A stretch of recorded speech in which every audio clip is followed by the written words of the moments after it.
ప్రియమైన దైవజనాంగమా, సొలొమోను అనే జ్ఞాని ఏ విధంగా భ్రష్టత్వము అనే ఒక అంకంలోనికి అడుగు పెట్టాడో నిన్నటి దినాన మనం విన్నాం. రాత్రికాల సమయంలో సొలొమోను కంటే గొప్పవాడు ఇక్కడ ఉన్నాడు అనే ప్రసంగాన్ని మీరు విన్నారు. అవును, సొలొమోను కంటే గొప్పవాడు, సొలొమోను సాధించని విజయాలు సాధించినవాడు, సొలొమోను ఎరుగని జ్ఞానాన్ని బోధించినవాడు యేసుక్రీస్తు అనే సత్యాన్ని కూడా మనం రాత్రి నేర్చుకున్నాం. ఇక ఇప్పుడు మనం తెలుసుకోబోతున్నటువంటి సంగతి, సొలొమోను అలాగే నాశనం అయిపోయాడా, దేవుడు అతన్ని అలాగే వదిలేశాడా? మీరు గమనించండి, దేవుడు ఎవ్వరినీ విడిచిపెట్టేవాడు కాడు. సాతాను ఎంతగా మనల్ని నాశనం చేయాలని ప్రయత్నం చేస్తాడో దేవుడు అంతగా మనల్ని కాపాడుకోవాలని ప్రయత్నం చేస్తాడు. దుష్టుడు అగ్నిబాణాలు ఎలాగైతే మన మీద వేస్తుంటాడో దేవుడు తన ఆత్మఖడ్గముతో వాటిని తిప్పుకొడుతూ ఉంటాడు. పలుమార్లు నన్ను పడగొట్టాలని చూశాడు అపవాది, నిన్ను పడగొట్టాలని చూస్తాడు అపవాది. అంతెందుకు, మన అన్న పౌలు భక్తుడు ఏమన్నాడో తెలుసా? కపట సహోదరుల వలనైన ఆపదలలో, దొంగల వలనైన ఆపదలలో, అన్యజనుల వలనైన ఆపదలలో, సముద్రము వలనైన ఆపదలలో, నదుల వలనైన ఆపదలలో, అనేక మార్లు ప్రాణాపాయములలో, ఉపవాసములలో, జాగరణములతో ఉంటిని. ఇన్ని శోధనలు, వేదనలు, బాధలలో సాతాను ఏమంటాడు తెలుసా? అవసరమా? ఇదంతా అవసరమా? ఇదంతా అవసరమా? కొన్ని సందర్భాల్లో చదువుతున్నప్పుడు అనిపిస్తుంది, పౌలు లాంటి సేవకుడికి కూడా కపట సహోదరులు ఉన్నారా అనిపిస్తుంది. అంత నీతిమంతుడు, అంత యథార్థవంతుడు, ఎన్నో బాధలు భరించినవాడు. అంటే కపట సహోదరత్వం అనగానే ఆయనతో ఉంటూనే ఘనత కోరి, ఇంకేదో కోరి ఆయనకు వెన్నుపోటు పడవడం, లేదా ఆయన గురించి చెడ్డగా ప్రచారం చేయడం, ఆయన గురించి తప్పుగా చెప్పడం, ఇవన్నీ బయటవారు కాదు, ఆయనతో పాటు ఉన్నవారు చేసి ఆయన్ని బాధించారట. మళ్ళీ అలా బాధించి బయటికి వెళ్ళి వాళ్ళు సువార్త ప్రకటిస్తున్నారట, ఆ దుర్మార్గపు స్వభావాన్ని అణిచిపెట్టుకుని. అప్పుడు అంటాడు పౌలు, కక్ష చేత కానీ మిష చేత కానీ ఏ విధము చేత నేను క్రీస్తు ప్రకటింపబడుతున్నాడు, పోనీ అన్నాడు. పోనీ, అలాంటి బాధలు ఉన్నాయి, అలాంటి కష్టాలు ఉన్నాయి. చెరసాలకు వెళ్ళాలట, చెరసాల్లో పెట్టించారు, జైల్లో ఉన్నాయి, బొండలు వేసి బిగిస్తున్నారు. అలాంటి సందర్భాల్లో కూడా ఆ బాధలు భరించాడు, ఆ ఇబ్బందులు భరించాడు, ఆ కష్టాలు భరించాడు. కానీ ఏనాడు క్రీస్తునైతే విడువలేదు. అందుకే రోమాపత్రికలు అంటాడు, ఖడ్గమైనను, క్షామమైనను, హింసైనను, ఉపద్రవమైనను క్రీస్తు యేసు యొక్క ప్రేమ నుండి మమ్ములను ఎడబాపనేరవు. అలాంటి ప్రేమ ఆయన దగ్గర మేము పొందుకున్నాం కనుక అది మమ్మల్ని విడిచిపెట్టట్లేదు. సింహం యొక్క నోట నుండి నన్ను తప్పించిన దేవుని ప్రేమ అన్నాడు. ఇప్పుడు ఒక్కసారి ప్రభు ప్రేమను రుచి చూచిన తర్వాత, అంటే నేనేమంటానంటే, ఒక్కసారి నీ గర్భములో నుండి బిడ్డ పుట్టిన తర్వాత ఆ బిడ్డను పోగొట్టుకోవడానికి నువ్వు చూస్తావా? చూడవు. అంతెందుకట, 10 నాణ్యాలు ఉన్నాయట, ఒక్క నాణ్యమే తప్పిపోయిందట. 9 నాణ్యాలు జేబులో ఉన్నాయి కదా అని ఆనందపడలేదట దేవుడు. ఆ స్త్రీని పోల్చుకుంటుంది ఆయనతోనే. 9 నాణ్యాలు ఉన్నాయి కదా, పోనీలే అని ఆనందపడలేదట. ఆ తప్పిపోయినంటే దొరికిపోయింది, అది దొరికి మళ్ళీ పోయింది, దొరికిపోయింది, తనదే పోయింది. ఆ ఒక్క దాని కోసం ఆశగా వెతికాడట. ఆ ఒక్క నాను సొలొమోను ఎందుకు కాకూడదు? ఇలా మీరు ఎందుకు ఆలోచించకూడదు? ఏదో ఒకరోజు ఒక ప్రసంగికుడు మాట్లాడుతూ అంటున్నాడు, సొలొమోను భ్రష్టుడైపోయాడు, నరకానికి పోయాడు, అతడు మారు మనస్సు పొందినట్టు బైబిల్లో రాయబడలేదు అన్నాడు. అతనికి తెలిసింది అదే. అరే నాయన, బైబిల్లో అన్నీ రాయబడలేదు. బైబిల్లో అన్నీ రాశాడండి? అన్నీ రాయలేదండి. కొంత అచ్చట, కొంత ఇచ్చట. యెహోవా వాక్యము మీకు వచ్చును, వెతకండి, దొరుకుతాయి, అర్థాలు దొరుకుతాయి, పరమార్థాలు దొరుకుతాయి, వెతకండి. ఒకటే ఆలోచించండి, అంత గొప్పోడైన సొలొమోన్ని చివరిదాకా దేవుడు పోరాడతాడా, వదిలేస్తాడా? చెప్పండి, పోరాడతాడా, వదిలేస్తాడా? పోరాడతాడు. మీ బిడ్డల విషయంలో మీరు ఏం చేస్తారంటే, ఎప్పటిదాకా పోరాడతారు? చివరిదాకా పోరాడతారు. ఎందుకంటే మీ బిడ్డ, మీ గర్భాన్ని పంచుకొని పుట్టిన మీ బిడ్డ నశించిపోవటం మీకు ఇష్టం లేదు కనుక ఏం చేస్తారు? చివరిదాకా పోరాడుతూనే ఉంటారు. పోరాటం ఆపరు. దేవుడు కూడా అంతకంటే ఎక్కువ ప్రేమ గలవాడు గనుక సొలొమోను కొరకు పోరాడుతూనే ఉన్నాడు. సాతాను అమ్మయ్య కాయిన్ దొరికేసింది అనుకుంటున్నాడు. దేవుడు no, that is my coin, he's my child, he was my child. అతడు నా కుమారుడు, అది నా కాసు, నా నాణెము, అది పోకూడదు. అలాగే 100 గొర్రెలు ఉన్నాయట, ఒకటే తప్పిపోయిందట. ఆ తప్పిపోయిన గొర్రె సొలొమోనని మీరు ఎందుకు అనుకోకూడదు? ఒకసారి సొలొమోనే తప్పిపోయాడు అనుకుంటే, ఆ తప్పిపోయిన ఒక గొర్రె కొరకు ప్రయాసపడుతున్నటువంటి దేవుని ప్రేమను అర్థం చేసుకోవటం ప్రారంభిస్తే ప్రియమైన దేవుని ప్రజలరా, చాలాసార్లు మీలో కూడా పడిపోయిన వాళ్ళు, దేవునికి దూరం అయిపోయిన వాళ్ళు నాకు తెలుసు. మళ్ళీ వచ్చారు వాళ్ళు. ఏం చేశారు? మళ్ళీ వచ్చారు.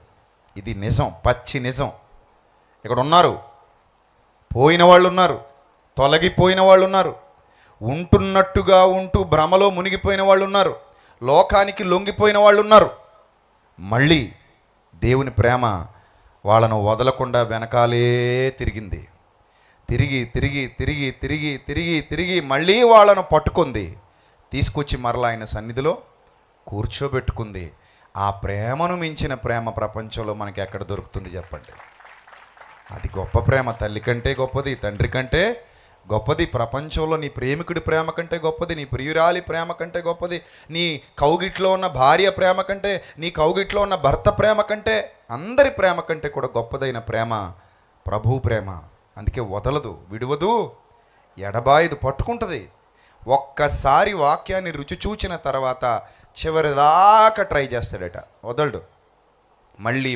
మళ్ళీ అవకాశాలు ఇస్తూ, ఎక్కడ తొలగిపోయావు, ఎక్కడ పడిపోయావు, ఏ విధంగా నిలబెట్టుకోవాలి, ఏ విధంగా ఎరువేయాలి, ఏ విధంగా నీరు పోయాలి, ఏ విధంగా మళ్ళీ నిన్ను నిలబెట్టాలని అనేక ప్రయత్నాలు దేవుడు చేస్తూనే ఉంటాడు. ఆ సమయంలో నువ్వు కన్నీటిమయమైపోతావు. గిడియన్ నా మధ్య నాకు ఫోన్ చేశాడు. ఫోన్ ఎత్తగానే ఏడుస్తున్నాడు. ఏమి ఏడుస్తున్నావు అంటే, సెన్సిటివ్, బాగా ఏడుస్తున్నాడు. ఎందుకు ఏడుస్తున్నావు అంటే, లేదన్నా తర్వాత మాట్లాడతానన్నా అన్నాడు. తర్వాత మాట్లాడతానన్నా, కాసేపు నాకు సమయం కావాలి. అప్పుడు ప్రార్థనలో ఉన్నాడట, ఏడుస్తున్నాడు బాగా. పట్టుకుంది దేవుని ప్రేమ, లేకపోతే ఏమి రాదు. ఏడుపు ఎందుకు వస్తుంది? మనం చిన్నోళ్ళమా, బండలం. ఈ బండ బద్దలై నీరు రావాలంటే ఆ వాక్యం అనే కర్రతో ఒకటి బాదాలి. అప్పుడు అది పగిలి అందులో నుంచి ఏమొస్తుంది? కన్నీళ్ళు ఉబుకుతాయి, కన్నీళ్ళు వస్తాయి, ఏడుపు వస్తుంది, బాధ వస్తుంది, దుఃఖం వస్తుంది. అందుకే దైవచిత్తానుసారమైన దుఃఖము రక్షణార్థమైన వారు మనస్సును కలుగజేయను. దేవుని చిత్తంలో కొన్ని ఉంటాయండి, అవి మనకు తెలియవు. దేవుడు కొన్ని సందర్భాల్లో కొంతమందిని కొన్ని దారులు గుండా నడిపిస్తుంటాడు. అలా నడిపించడం ఆయన చిత్తమే. మనం అనుకుంటాం వాడేదో తప్పు చేస్తున్నాడు, వాడేదో పాపం చేశాడు అనుకుంటాం. కానీ కొన్ని సందర్భాల్లో వదిలేసి మరలా ఏం చేస్తాడు? పట్టుకుంటాడు. అప్పుడు వదిలేసింది ఎందుకు? మళ్ళీ పట్టుకోవడానికే. ఆ వదిలేసింది ఎందుకు? నీ ద్వారా ఏదో పాఠం ప్రపంచానికి నేర్పించడానికే. అర్థమైందా? మీకు ఒక విషయం తెలుసా? సంసోను ఒక అమ్మాయిని లవ్ చేశాడు తెలుసా? సంసోను ఒక అమ్మాయిని లవ్ చేశాడు, ఫిలిస్తీన్ల అమ్మాయిని. బైబిల్లో నాకు ఆ విచిత్రమైన మాట అనిపిస్తుంది. ఆ అమ్మాయిని లవ్ చేయాలన్న ప్రేరేపణ ఎక్కడి నుంచి వచ్చిందో తెలుసా? చూడండి ఒకసారి న్యాయాధిపతుల గ్రంథం. త్వరగా సహాయం చేయాలి నాకంటే బాగా బైబిల్ చదివే దేవుని పిల్లలు ఉన్నారు కదా ఇక్కడ. న్యాయాధిపతుల గ్రంథం 16వ అధ్యాయం వచనం. 16వ అధ్యాయము 4వ వచనం. అబ్బాయి ఇది కాదు, నేను చెప్తున్నాను చూడండి. 14వ అధ్యాయం. నేనే గెలిచా. చూడండి, సంసోను గ్రంథం, న్యాయాధిపతుల గ్రంథం 14వ అధ్యాయం మొదటి మాట నుంచి చదువుదాం. సంసోను తిమ్నాతుకు వెళ్ళి తిమ్నాతులో ఫిలిస్తీన్ల కుమార్తెల్లో ఒకతని చూచాడు. అతడు తిరిగి వచ్చి తిమ్నాతులో ఫిలిస్తీన్ల కుమార్తెలో ఒకతని చూచి తిని మీరు ఆమెను నాకిచ్చి పెళ్లి చేయండి అని తల్లిదండ్రులతో అన్నాడట. ఏందయ్యా నీకు ఇలాంటి ప్రేరేపణ అన్నారట తల్లిదండ్రులు. ఏమన్నారట వాళ్ళు? వారు నీ స్వజనుల కుమార్తెలలోనే కానీ నా జనులలోనే కానీ స్త్రీ లేదనుకొని సున్నతి పొందని ఫిలిష్తీయులలో నుండి కన్యను తెచ్చుకున్నట్టుకు వెళ్ళుచున్నావా అని అతనిని అడిగిరి. అందుకు సంసోను, ఆమె నాకు ఇష్టమైనది కనుక ఆమెను నా కొరకు తెప్పించమని తన తండ్రితో చెప్పాడట. తెప్పించినా కదా ఏమన్నా వస్తువా? సరే తెప్పించమన్నాడట. అంటే ఆ అమ్మాయిని నాకు ఏదో రకంగా మీరు పెళ్లి చేయండి. లవ్ ఎట్ ఏటది first market sight. Love at ఏటట ఫస్ట్ సైట్ అట. ఆ తర్వాత ఏమైందట? 4వ వచనం, అయితే ఫిలిష్తీయులకేమైనా చేయుటకై యెహోవా చేత అతడు రేపబడినన్న మాట అతని తల్లిదండ్రులు తెలుసుకోలేదు. చూసారా? అతడికి ఆ ఫీలింగ్ కలగడానికి కారణం ఎవరట? దేవుడు రేపుతున్నాడట. పర్లేదు, ప్రేమించు, పెళ్లి చేసుకో, వెళ్ళు చూద్దాం, వెళ్ళు చూద్దాం. సరే వెళ్ళాడు, ప్రేమించేశాడు, పెళ్ళాడేదానికి రెడీ అయిపోయాడు, అందరు వెళ్ళిపోయారు, ఓకే అయిపోయిందంతా. అక్కడి నుంచి ఏం మొదలైంది? యుద్ధం మొదలైంది. సో జీవితంలో కొన్ని సంఘటనలు మన మేలు కొరకే జరుగుతుంటాయి. మనం అనుకుంటాం ఈ తప్పు నేను చేసి ఉండకపోతే బాగుండేది. కొన్నిసారి ఆ తప్పులే నీకు ఏమి నేర్పిస్తాయి? గుణపాఠాలు నేర్పిస్తాయి. మీకు ఒక విషయం చెప్పనా? సొలొమోను మొట్టమొదట రచించింది పరమగీతము. మంచి యవ్వన దశలో రాసేటటువంటి పుస్తకం అది. ఆ పరమగీతాల్లో ఆయనకు లవర్ ఉంది. యాక్చువల్లీ పరమగీతాలు అన్నీ కూడా 2 ద్వంద్వార్థాలతో కూడుకున్నవై ఉంటాయి. వీళ్ళందరూ బూతులు ఉన్నాయి అంటారు. సెక్స్ బుక్ అన్నాడు ఒకడు. ఏం బుక్ అట? Sex book. అందులో 1000 మందితో తిరిగినట్టు ఎక్కడ ఉండదు. 100 మందిని పెళ్ళాడినట్టు, 1000 మందిని పెళ్ళాడు వాళ్ళందరితో తిరిగినట్టు ఏం ఉండదు. అది ఒక రాజు రాసుకున్న కావ్యం. సినిమా పాటల్లో ఎన్ని బూతు పదాలు ఉంటాయో, పచ్చి బూతులు ఉంటాయి సినిమా పాటల్లో. వాటిని మాత్రం ఏదో గొప్పగా కొన్ని ఒకరోజు ఒక ఆయన ఒక మంత్రం చదివి చెప్తున్నాడండి. ఆ మంత్రంలో ఉన్న పచ్చి బూతులు చెప్తున్నాడు. టీవీలో డిబేట్ జరుగుతుంది, మీరు కావాలంటే ఇప్పటికీ టీవీ 9లోకి వెళ్ళి చూడండి. అందులో బూతులు ఉన్నాయట. ఏందట ఆ మంత్రం? అది తంతే బద్న అని శుభగే అని. దానికి ఏదో బూతట అది, మరి మనకే తెలియదు. ఆయన చెప్పాడండి, కావాలంటే టీవీ 9లో ఎత్తుక్కోండి. టీవీ 9 ఆయన ఎవరో రవిప్రకాష్ గారు ఎవరు ఉన్నారు కదా, రజనీకాంత్తో. ఆ రజనీకాంత్ గారే ఉంటారు అందులో మధ్యవర్తిగా వాళ్ళిద్దరికి. అప్పుడు అడుగుతుంటే ఆయన అంటాడు, ఏదో చెప్పి కవర్ చేసి మసిపూసి మారేడుగా చేద్దాం అనుకుంటే ఈయన అంటాడు, అచ్చ తెలుగులో చెప్పేస్తాడు దాని అర్థం. ఇది తెలుగులో చెప్పండి, మిమ్మల్ని కొట్టకపోతే నన్ను అడగండి, అక్కడ పెళ్లిలో పెట్టి అన్నాడు ఆయన. ఆయన మాట్లాడలేదు. ఆయన ఏదో కవర్ చేద్దామని చూశాడు కానీ వర్కౌట్ అవ్వలేదు. సరే, అలాగా కొన్ని మనకు తెలియని పదాల్లో బూతులు, విపరీత అర్థాలు, నీచమైన అర్థాలు ఉన్న సందర్భాలు చాలా పుస్తకాల్లో ఉన్నాయి. నా దగ్గర అయితే 4-5 బస్తాలు ఉన్నాయి, మీరు నమ్మండి.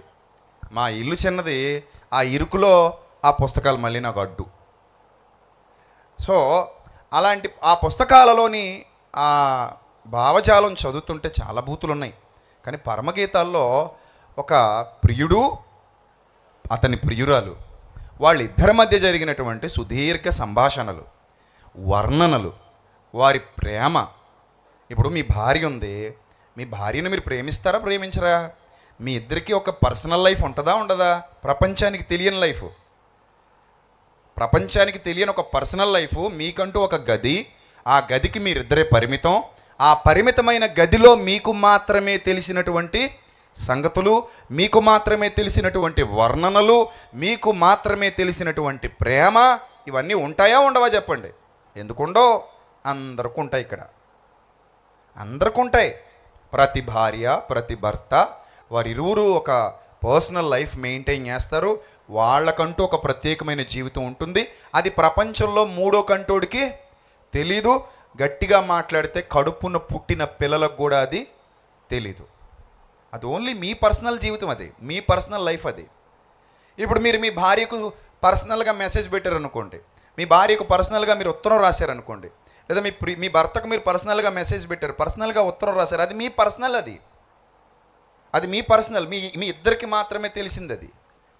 అలాగా సొలొమోను రచించినటువంటి ఆ ప్రేమ కావ్యం ద్వంద్వార్థాలతో కూడుకున్నది. అందులో ఆయన షూలమ్మీతిని వర్ణిస్తూ, ఆయన ప్రియురాలిని వర్ణిస్తూ, ఆ ప్రియురాలి మీద ఆయనకున్న ప్రేమను వర్ణిస్తూ, ఒక్కో చోట అంగవర్ణన కూడా చేస్తాడు.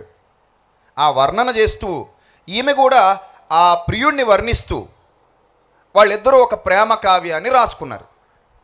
ఇప్పుడు పరమగీతాన్ని భూత పుస్తకం అంటున్న వాళ్ళు వాళ్ళ యొక్క శాస్త్రాలలో కామశాస్త్రాలు కూడా ఉన్నాయి. ఆయన ఎవరో వాత్సాయనుడు ఏమి రాశాడట? కామసూత్రాలే రాశాడట. వాత్సాయనుడు కామసూత్రాలు రాస్తే అదొక దివ్య గ్రంథంగా మాట్లాడే అవే నోళ్ళు పరమగీతం గురించి మాత్రం భూత పుస్తకం మీరు పరమగీతం చదివారా? ఏముంది అందులో? అంత నీచంగా ఏమీ లేవు. మరి మాకేం అలాగ అనిపించలా అంటారు. సరే, అది చెప్తున్నాను కదా ద్వంద్వార్థం అని. మొదటిది షూలమ్మీతిని గురించిన వర్ణన అయితే అందులో కనబడేది వధువు వరుడు, వధువు వరుడు. ఆ వధువు వరుడితో పోల్చబడిన సందర్భాలు కోకొల్లలు గ్రంథంలో. అలాగే ఇశ్రాయేలు వారిని యోధా వారిని కూడా గ్రంథంలో పోల్చటం మీరు చూస్తారు. యెహెజ్కేలులోను ఇర్మియాలోను ఒహోలీమా వాళ్ళ పేర్లు ఏమండి ఇలా చిత్ర విచిత్రంగా వాళ్ళను పోల్చటం మనం గ్రంథంలో చూస్తాం. ఇవి పోలికలు మాత్రమే. సరే, ఇప్పుడు సొలొమోను ఆ వర్ణన చేసిన తర్వాత ఆ వర్ణన ఆత్మ సంబంధమైన గ్రంథంలోనికి వచ్చింది అంటే అది ఆత్మీయ అర్థంతో కూడుకున్నది తప్ప శరీర సుఖాలకు సంబంధించినది కాదు అనే స్పష్టత మనకి ఏర్పడుతుంది. అంతెందుకండి, నీ భర్త ఎడల నీకేం కలుగును? వాంచగలుగును. ఇక్కడ ఇంతమంది అక్క చెల్లెమ్మలు ఉన్నారు, అన్నదమ్ములు ఉన్నారు కదా. మేము మిమ్మల్ని అడుగుతున్నాను, ఈరోజు మన ఇద్దరం ఏకమవుదాం, మనకు బిడ్డ పుడతాడు, మన ఇద్దరం ఇప్పుడు కలిసేది బిడ్డ కోసమే అని కలిసిన వాళ్ళు ఎంతమంది ఇక్కడ పెళ్ళయ్యాక చెప్పాలి? నాకు చేయి చూపించాలి. ఎవరు ఉండరు. ఎందుకో చెప్పనా? అలాగైతే మీరు మీ సంసార జీవితంలో ఒక్కసారే మీరు ఏకం అవ్వాలి. అప్పుడు ఆ ఒక్కసారే మీకు ఏమవ్వాలి? బిడ్డ పుట్టేయాలి. ఆ తర్వాత మీరు ఇంకా ఏకం అవ్వడానికి అవకాశం లేదని చెప్పాలి. అసలు పాపమే కాదు అది. మీ భార్యాభర్తలిద్దరు సంసార ధర్మాన్ని నిర్వర్తించడం అనేది అసలు పాపమే కాదు. అది పాపం అయితే నా పుట్టుక లేదు, ఇక్కడ కూర్చున్నా నీ పుట్టుక లేదు, ఎవరి పుట్టుక లేదు. కానీ దేవుడు ఏమన్నాడు? నీ భర్త ఎడల నీకు వాంఛ కలుగును, నీవు నీ భార్యను హత్తుకొందువు.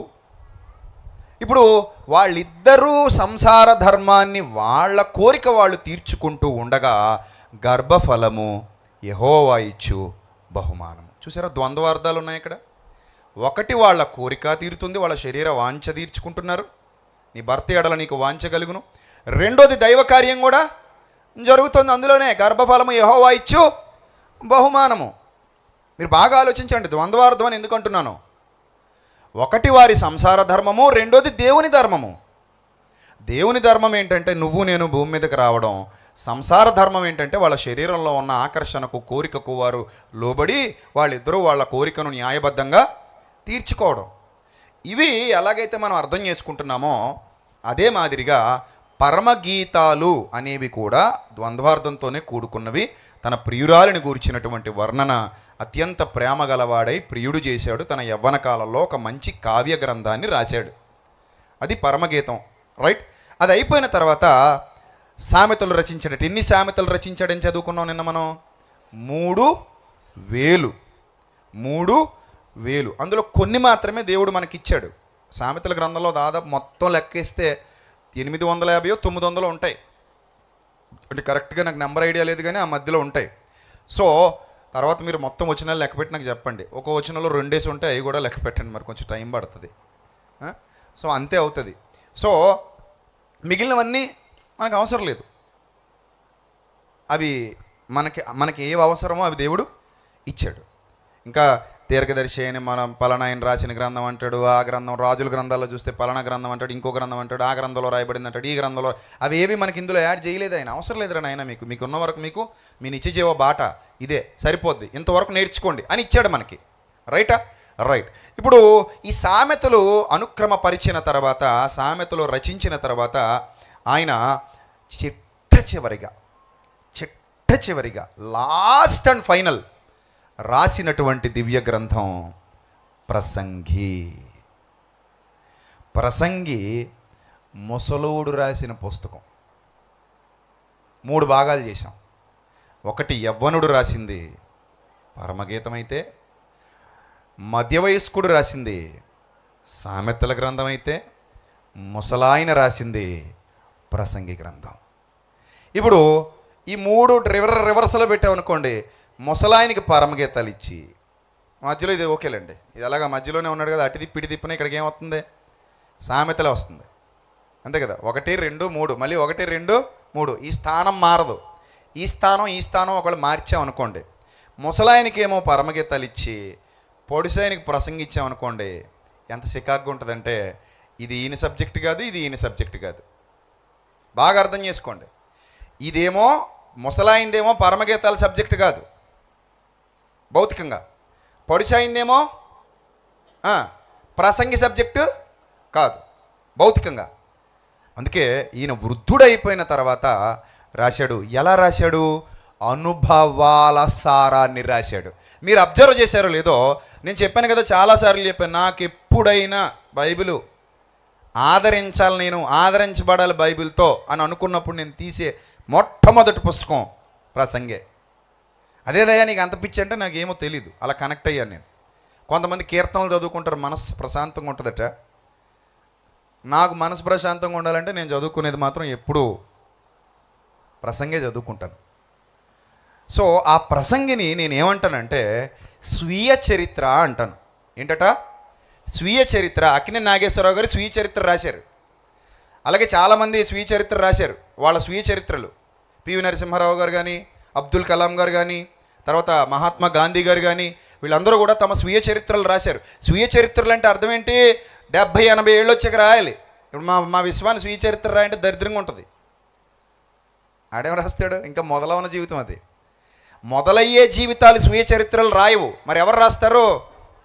ముగిసిపోయే జీవితాలలో నుండే స్వీయ చరిత్రలు వ్రాయబడతాయి. అంటే ప్రసంగి ముగిసిపోయే జీవితం పాడిన ఒక అందమైన మధురమైన పాట. నా కోరిక ఏంటంటే, చాలాసార్లు దేవుణ్ణి అడిగాను, తండ్రి ప్రసంగి గ్రంథం మొత్తం ఒక్క పాటలో నేను చెప్పగలగాలి, ఆ పాటలో చెప్పగలిగే జ్ఞానం ఇవ్వు తండ్రి. దానికి చిత్రీకరణ కూడా చెయ్యాలి. కానీ చాలా వరకు కష్టపడ్డాం, ఇంకా బాగా చేయొచ్చు, టైం లేదు.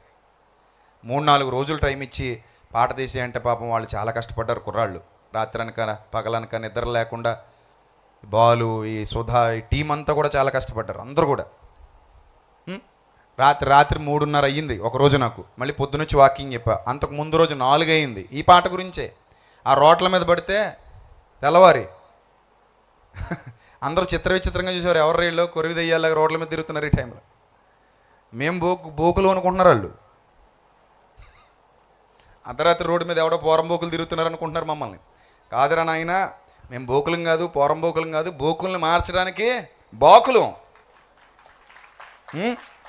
పోరంబోకుల్ని మార్చడానికి దేవుడు తయారు చేసుకున్న బాకులం మేము, బోకులం కాదురా నాయన అనుకుని, మరి ఎందుకంటే బీరు చేసాలు బట్టి తిరుగుతుంటే బోకులు అనుకోరేటి అనుకుంటారు అనుకోరా. షూటింగ్లో భాగం ఉండే, అందులో నేను మంచి నీళ్ళే. మళ్ళీ మీరు బీర్లు ఎట్టుండే అంటారేమో. కాళీకాయలు తెచ్చుకుని నీళ్ళు వేసుకున్నారు పాపం పిల్లలు. చూద్దరు కానీ మీరు వేదిక మీద స్క్రీన్ మీద చూద్దరు కానీ, ముందుగా చెప్పేస్తున్నాను, అందుకే సడన్గా సాకులు ఇవ్వడాలి ఎందుకు మీకు అని.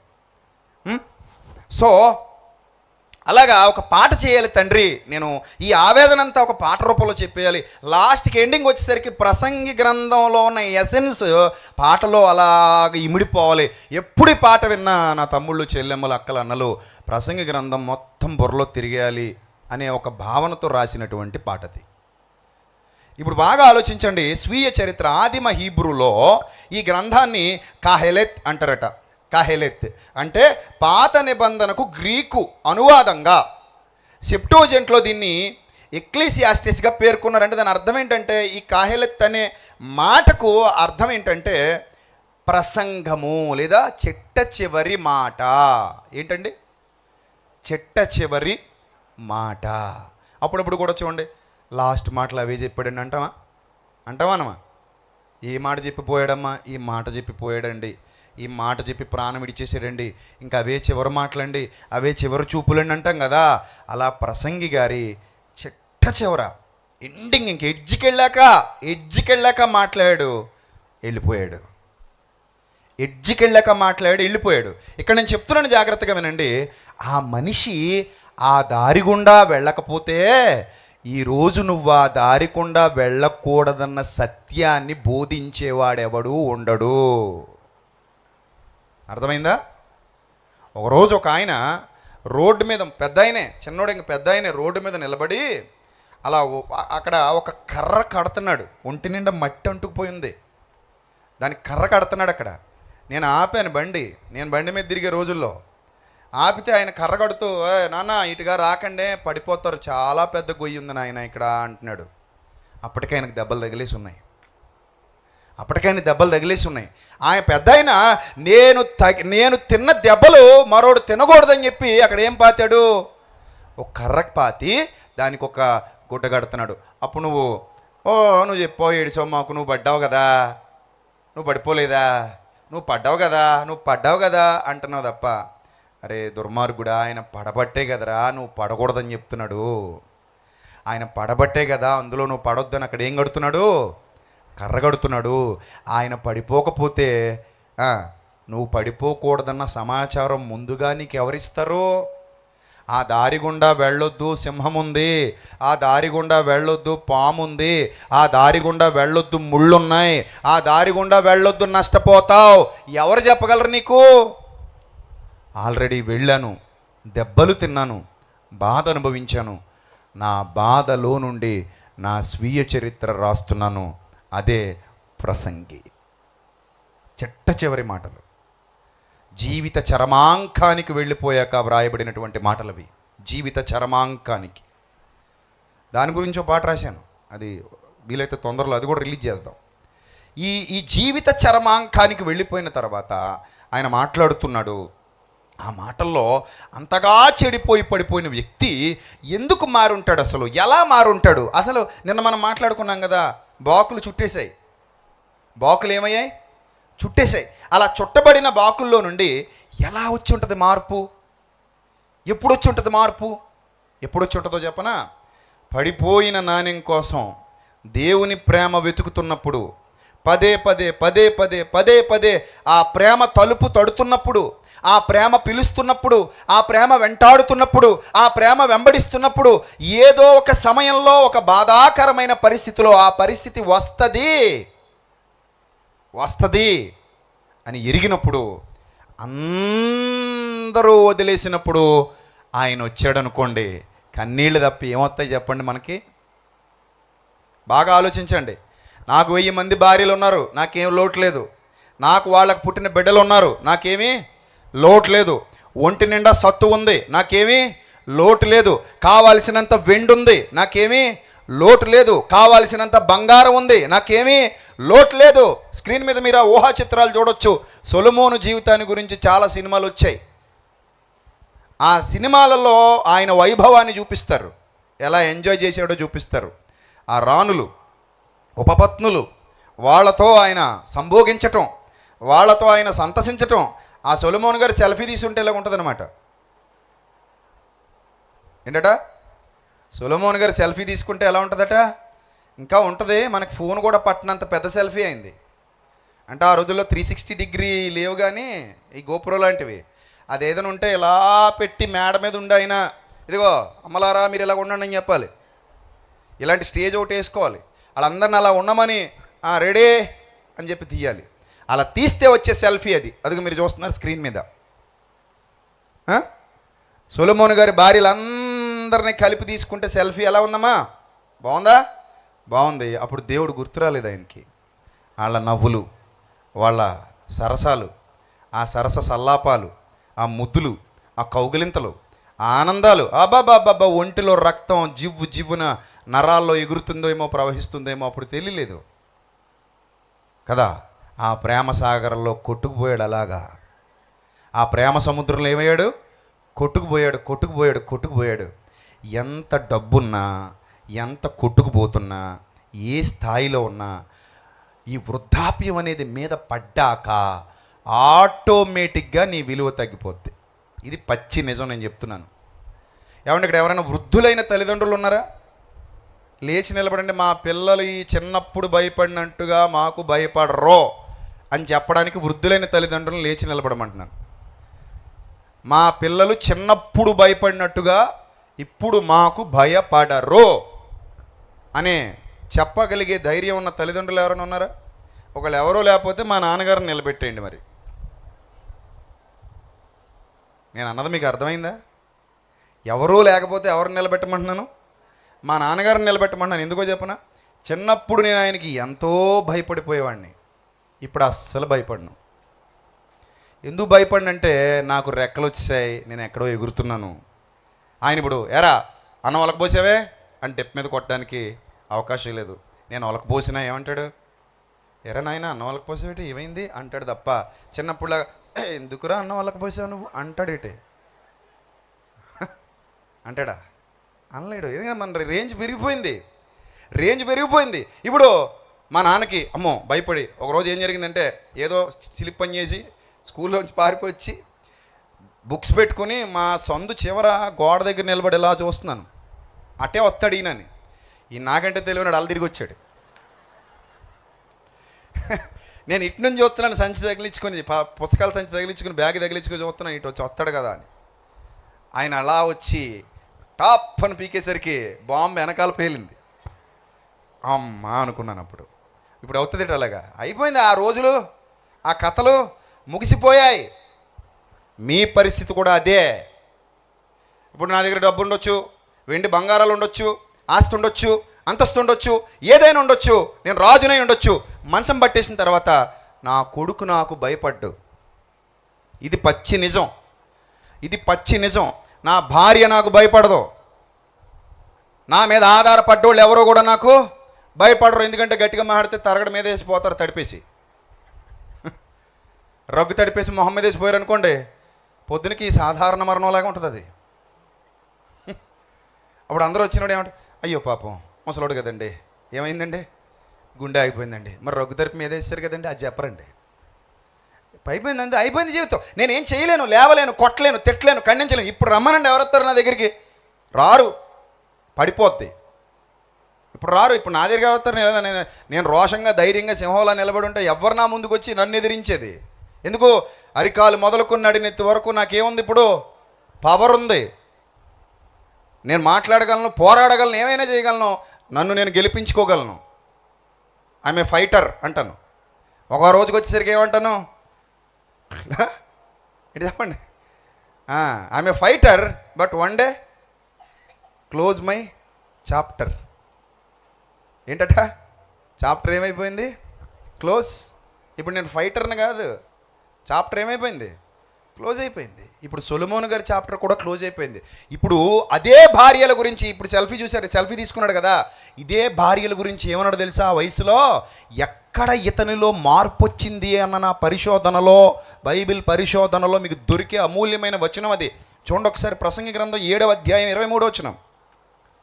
ప్రసంగి గ్రంథం 7వ అధ్యాయం 23వ వచనం. ఎక్కడ అసలు ఈయన బతుకులు ఇంత మార్పు రావడానికి కారణం ఏంటి అని ఆలోచిస్తూ చూడండి. ఏమంటాడంటే, ఇది అంతయు జ్ఞానము చేత నేను శోధించి చూచితిని, జ్ఞానాభ్యాసము చేసుకుందునని నేను అనుకుంటుని కానీ అది నాకు దూరమాయను. సత్యమైనది దూరంగా ఉంది, బహులోతుగా ఉంది, దాని పరిశీలన చేయగలవాడు ఎవడు? సత్యమైనది బహు దూరంగా ఉంది, లోతుగా ఉంది, వివేచించుటకు, పరిశోధించుటకు, జ్ఞానాభ్యాసము చేయుటకై, సంగతుల యొక్క హేతువులను తెలుసుకున్నటకు. సంగతుల యొక్క హేతువులు, ఏ సంగతికి ఏంటి కారణం, దేనికి ఏంటి కారణం, ఇంతమంది అమ్మాయిలు నా చుట్టూ తిరగడానికి గల కారణం ఏంటి? నేను గాలిలోని అయితే తిరుగుతారా? తిరగరు. నేను ప్లాట్ఫామ్ గాడిని అయితే తిరుగుతారా? తిరగరు. నా దగ్గర డబ్బు లేకపోతే తిరుగుతారా? తిరగరు. నా దగ్గర అందం లేకపోతే ఈ రాజకుమార్తెలను పెళ్లి చేసుకుంటారా? చేసుకోరు. నా దగ్గర జ్ఞానం లేకపోతే ఈ రాజులు నాకు పిల్లనిస్తారా? ఎవ్వరో. ఇవన్నిటికీ బదులు అరికాలు మొదలుకొని నడినెత్తి వరకు నా ఒంటిలో సత్తువ లేకపోతే ఆ అమ్మాయి నన్ను ఇష్టపడుతుందా? ఇష్టపడదు. ఇవన్నీ బుర్రలో తిరిగిన తర్వాత చూడండి, భక్తిహీనత, బుద్ధిహీనతనియు, బుద్ధిహీనత వెర్రితనమనియు గ్రహించుటకు. అబ్బాబాబాబా, ఎంత బాగుందండి ఈ మాట. భక్తిహీనత ఏటది? బుద్ధిహీనత వలన భక్తిహీనత వస్తుందట. అసలు బుద్ధిహీనత ఎందుకు వస్తుందట? వెర్రితనం వల్ల వస్తుందట. వెర్రి ఎప్పుడు పొడొద్దట? లోకాన్ని చూసినప్పుడు పొడొద్దట. బాగా అర్థం చేసుకోండి. మంచి ఆహారం ఇది. ఇప్పుడు పెట్టే చికెన్ బిర్యానీ ఉంది, దిక్కుమాల బిర్యానీ, అది కాదు. ఇప్పుడు తింటారు మీరు, అది పక్క తోసేయండి. ఇది అసలు బిర్యానీ మీరు తింటున్నారు ఇప్పుడు. This is the real biryani. అది బావర్చియా, ప్యారడైసా, గడిది గుడ్డ, ఏదైనా సరే దీని ముందు సరిపోదు. ఇది అసలు బిర్యానీ. హైదరాబాద్ వెళ్ళగానే బావర్చి సూపర్ అంటారు. నిజంగా సూపరే, బాగుంటుంది అక్కడ. అలాగే ప్యారడైస్ సూపర్ అంటారు. అవి కాదు.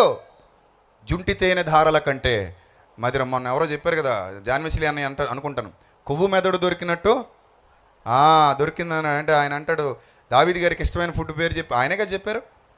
ఆయనే చెప్పారు. ఒక్కళ్ళు కూడా తలోపట్లేదంటే ఆయన చెప్పింది ఎప్పుడండి? అది అప్పుడే అరిగిపోయింది, బహిర్భూమిలో వెళ్ళిపోయింది. అంటే ఇక్కడ అరిగిపోయి ఇక్కడ నుంచి ఎప్పుడో వెళ్ళిపోయింది. అంతేనా? ఇప్పుడు ఈ ప్రసంగం కూడా అలాగ వదిలేసిపోతారు. అలాంటప్పుడు ఇంత కష్టపడడం ఎందుకండి? ఆమెన్, వెళ్ళిపోండి, గాడ్ బ్లెస్ యూ. అంతేనా? ఇలా వదిలేసిపోతే ఇంత కష్టపడి గొంతు నొప్పులు వచ్చేస్తాను నిలబడి 3:30కి ఇంటికి వెళ్ళి మళ్ళీ 1 గంట 2 గంటలు బైబిల్ పట్టు కూర్చొని రేపు పొద్దున పిల్లలందరూ వచ్చేస్తారు. చక్కగా ఇంగ్రీడియంట్స్ అన్నీ వేసి ఎలా బోధించాలి, ఎలా ఉపదేశించాలి, ఎలా స్టార్ట్ చేయాలి, ఎలా ముగించాలి, ఎలా నేర్పించాలి, వీళ్ళ హృదయాల్లో గుర్తుండిపోయేలాగా ఎలా నాటాలి అని ఒక ప్రసంగికుడు పడే కష్టం మీకు తెలీదు. మీరు ప్రసంగికులు అయితే తెలుస్తుంది ఆ కష్టం. అర్థమైందా? ఏవో డొల్ల ప్రసంగాలు చేసుకుని బతికేసేటోళ్ళు ఉంటారు. వాళ్ళకి ఇంకా అదేం ఉండదు. ఏదో ఒకటి సోది చెప్పిపోతారు వాళ్ళు. అది నిజం కాదు, అది కష్టం కాదు. అది నువ్వు నలగాలి. ముందు ప్రసంగ పీఠానికి వెళ్ళడానికి ముందు నువ్వు కష్టపడాలి, నువ్వు శ్రమ పడాలి, నువ్వు తర్పీదు పొందాలి, నువ్వు చాలా చాలా చాలా గ్రౌండ్ వర్క్ చేయాలి. ఆ గ్రౌండ్ వర్క్ చేసి రావాలి యుద్ధరంగంలోనికి. ఎందుకంటే నీ ఆలోచనల్ని ఆడు పట్టుకుపోవాలని చూస్తుంటాడు. వాడు పట్టుకుపోకుండా నిన్ను శ్రద్ధగా నిలబెట్టాలి. నేను అనుకుంటాను, నేను వాక్యం చెబుతున్నప్పుడు కాన్సన్ట్రేషన్గా వినేలాగా నేను మాట్లాడగలగాలి. ఎవరు లేవకుండా కూర్చోబెట్టగలిగే విధంగా వాళ్ళకి వెంట వెంటనే రుచిగా అందించేస్తున్నాం అనుకోండి, వాళ్ళు ఏం చేస్తారు? తినే క్రమంలో ఎవడు నిద్రపోడండి. ఇప్పుడు వెళ్ళి బిర్యానీ తింటారు, వాసన ఇక్కడ కొడుతుంది, బాగుంది, ఎవడు నిద్రపోతాడేటి? ఎవడు నిద్రపోడు, చక్కగా తింటాడు. దేవుని వాక్యం అంతకంటే గొప్పది, దేవుని వాక్యం అంతకంటే విలువైనది. రైట్? సో ఇక్కడ చూడండి, ఈ బుద్ధిహీనతట వెర్రితనమని గ్రహించుటకు చివరికి ఏం చేసుకుని, కన్ఫర్మ్ చేసుకుని, రూఢి చేసుకుని కన్ఫర్మ్ చేసుకుని నా మనస్సు అలా నిలబెట్టాడట. ముసలాయన మనస్సు అలా నిలబెట్టాడట. చూడండి, మరణము కంటే ఎక్కువ దుఃఖము కలిగించేది ఒకటి నాకు కనబడిందే అన్నాడు. మరణము కంటే ఎక్కువ దుఃఖము కలిగించేది ఒకటి నాకు కనబడింది, అది ఉరి, మనస్సుకు వేసే బంధకం. అలాంటి చేతులు కలిగినటువంటి స్త్రీ అన్నాడు. అంటే మీరు కాదు, మీరు అనుకున్నారు. ఆ స్త్రీ అట ఈయన దగ్గర ఉందట, ఆయన పాకెట్లో ఉందట. వలటది, ఉరట, ఎక్కువ దుఃఖం, మరణం కంటే కూడా ఎక్కువ దుఃఖం మిగిల్చిందట ఈయన బతుకులో ఆ స్త్రీ అన్నాడు. అలాగని ఒక స్త్రీ అయినా బాబయ్య అంటే ఆయన అంటాడు కిందకెళ్ళాక, దేవుని దృష్టికి మంచివారైన వారు దాన్ని తప్పించుకుంటారు, కానీ పాపాత్ములైతే దానికి దొరికేస్తారు. పాపాత్ములైతే దానికి ఏమవుతారట? దొరికేస్తారట అని అంటాడు. 28వ వచనంలో, అదేదనగా నా బ్రతుకు కాలంలో 1000 మంది పురుషుల్లో నేను ఒకడినైనా చూశాను, కానీ ఆ 1000 మంది స్త్రీలలో ఒక్కతిని కూడా చూడలేదు. అంతమంది అంటే ఎంతమంది అని? 1000 మంది. 1000 మంది పురుషులలో నేను ఒకరిని చూచి తిని, కానీ అంతమంది స్త్రీలలో ఒకతిని చూడలేదు. ఇది ఒకటి మాత్రము నేను కనుగొంటిని. ఆ పై మాటను మీరు జాగ్రత్తగా అర్థం చేసుకోండి. వలల వంటిదై, ఉరుల వంటిదై, మనస్సును బంధకముల వంటి చేతులు కలిగినటువంటి స్త్రీ అన్నాడు. అంటే ఏ స్త్రీ కోసం అయితే ఈయన వెంపర్లాడాడో, ఏ స్త్రీ కోసం అయితే దేవుణ్ణి కూడా వదిలేశాడో, ఏ స్త్రీలైతే ఈయన మనస్సును తిప్పేశారో, ఆ స్త్రీలు చివరకు వచ్చాక ఏం చేశారు? వదిలేశారు. ఎవరైనా వదిలేస్తారు. మిమ్మల్ని కూడా, మీకు కూడా చెప్తున్నా, ఎవరైనా సరే కడదాక మనతో ఉండరు. ఎంత ప్రేమించే భార్య అయినా సరే సంవత్సరం పాటు మంచం మీద ఉంచి నీకు సేవ చేయాలంటే ఏదో టైంలో ఖచ్చితంగా ఏం చేస్తుంది? విసుక్కుంటుంది. ఆ విసుగు మాటకే నీకేమైపోద్ది? గుండె పగిలిపోద్ది. కొంతమంది సెన్సిటివ్ గాళ్ళు ఉంటారు, వాళ్ళు ముందే పగిలిపోతుంటారు. ఏదైనా చిట్ట చివరికి వెళ్ళేసరికి అవి తప్పుతాయా మనకి? తప్పో బిడ్డ, నాకు తప్పో నీకు తప్పో. అందరూ వదిలేసినప్పుడు ప్రసంగిని దేవుడు పట్టుకున్నాడు. అప్పుడు అతడు దేవుని వైపు తిరిగాడు. అర్థమైందా? ఇప్పుడు మీరు కూడా గుర్తుపెట్టుకోండి దేవుని మాట. తల్లి అయిన మరచునేమో నేను నిన్ను మరువను, చూడుము నార చేతులలో నిన్ను చెక్కియున్నాను. ఆ మాట సొలొమోను వినుంటప్పుడు ఎలా పగిలిపోయి ఉంటాడో, ఎంత పగిలిపోయి ఉంటాడో. లాస్ట్కి వెళ్ళేసరికి భార్యలు కనబడరు, భర్తలు కనబడరు, పిల్లలు కనబడరు, ఒకే ఒకరు కనబడతారు. ఆయనే నీ నా పరలోకపు తండ్రి.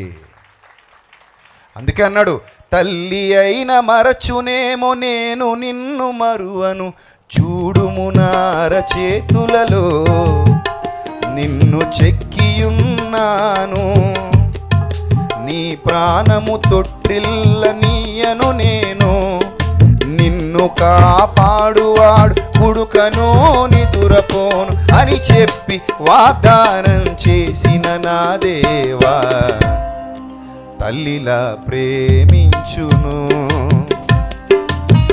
తండ్రిలా లాలించును. ఇలా ఏ పదాలు మీరు చూసినా సరే, ఏ పదాలు మీరు వెతికినా సరే, ఆ తల్లి తండ్రి ఎవ్వని ఆదరణ, భార్య ఎవ్వని ఆదరణ, బిడ్డలు ఎవ్వని ఆదరణ ఎవరిచ్చారట? చివరి దశలో దేవుడిచ్చాడు.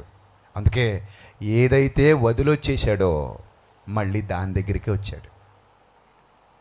ఏదైతే వదిలొచ్చేసాడో మళ్ళీ పరిగెత్తుకుంటే ఎక్కడికి వచ్చాడు? మళ్ళీ ఆ ప్రేమ దగ్గరికే వచ్చాడు. ఆ ప్రేమకు బందీ అయ్యాడు. ఇప్పుడు అసలు పరమగీతం రాస్తున్నాడు, ప్రేమ గీతం రాస్తున్నాడు, ప్రేమ కావ్యం రాస్తున్నాడు. ఇప్పుడు అతనికి పరమగీతం అర్థమైపోయింది. ఈ పరమగీతంలో ఉన్నది దేవుడు, ప్రియురాలి స్థానం సొలొమోనుది. అది యవ్వనంలో తెలియలేదు. ఎప్పుడు తెలిసింది? వృద్ధాప్యానికి వచ్చాక తెలిసింది. అందుకే ఉరులు వంటి వలల వంటి ఆ స్త్రీలు మరణము కంటే ఎక్కువ దుఃఖం కలిగించారట ఆయనకి. ఆ దుఃఖంలో నుంచే ఏం పుడతాయి? మారు మనసు పుడుద్ది. దుఃఖం రావాలి. ఒక్కోసారి మనకి దుఃఖం రావాలి, దెబ్బ తగలాలి. దెబ్బ తగిలినప్పుడే బుద్ధి వస్తుంది. అలా బుద్ధి వచ్చేసింది ఆయనకి. ఆ బుద్ధిలో నుండి స్వీయ చరిత్ర రాస్తున్నాడు. నన్ను అడిగితే నేనేమంటాను తెలుసా? జీవిత పరిశోధకుడు అంటానండి సొలొమోన్ని. ఏమంటాను? జీవిత పరిశోధకుడు. ప్రపంచంలో చాలా పరిశోధనలు చేసేవాళ్ళు ఉన్నారు. జీవితాన్ని పరిశోధించిన ఏకైక మహాచక్రవర్తి సొలొమోను. చక్కగా పరిశోధించాడండి జీవితాన్ని. చిట్ట చివర నేను అనుకున్నాను, తండ్రి ఇది మంచిదే. ఏది?